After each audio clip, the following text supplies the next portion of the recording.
تی چاوەڕێکردن کۆدناو چەند ڕۆژاندا بەرنویسە قانونا چارچەوەیی بە ئاوایەکی فەرمی دەرباسی پەرلەمانە تورکیە ببە. ئەڤ یەک دێبنگەهەکە یاسایی بۆ بێچەکردن و حلاندنا پارتیا کارکردن کوردستانی PKK ئاوا بکە لێبەلێ gelek pirs li vir hene li ser forma dawiya vê bernivîsê hevkara me Ozlem Yasak nihal stûdyo me re ye da agahiyên dawî de Ozlem tu bixêr hatî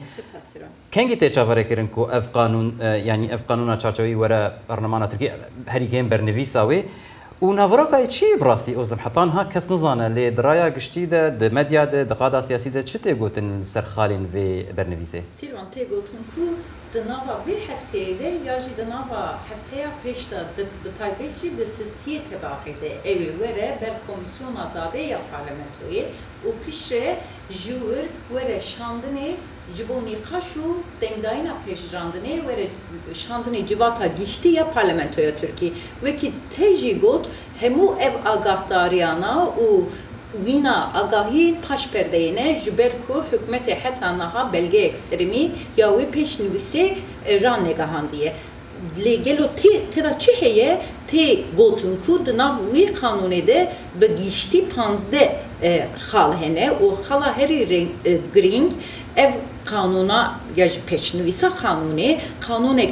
demkî û taybete tê wateya ku ev tenê bi endamên PKK sînordar bibe û demkî bibe. Her wiha tê gotin ku di serî de bêçekbûna PKK ev were tespît kirin û qanûn girêdayê wê bibe paş gavên pêş û her wiha darizandin û cezakirin û berdana û tevlîbûna jiyana sivîlya endamên PKK ku çek berbidin evê di wê qanûnê de were pênasekirin. Her wiha li gor ragihandinên medyayê di statûya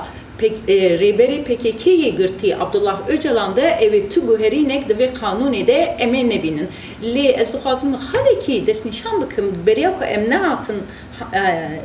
em hatin stûdyoyê berdevkê AKP Partiya Desthilatdar ya hikûmetê daxuyaniyekî da û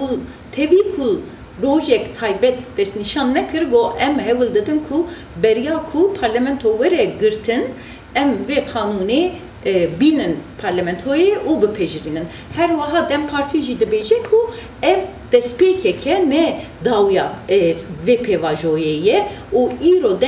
Dem Partiyê bi preskonferansekî bang li hemû partiyên siyasî parlamentoyê kir ku lîjneyek wer şopandina vê pêvajoyê ku wan bi nav kir ku lîjneyek çavderî û şopandina aştiyê were damezrandin. Em heta niha tu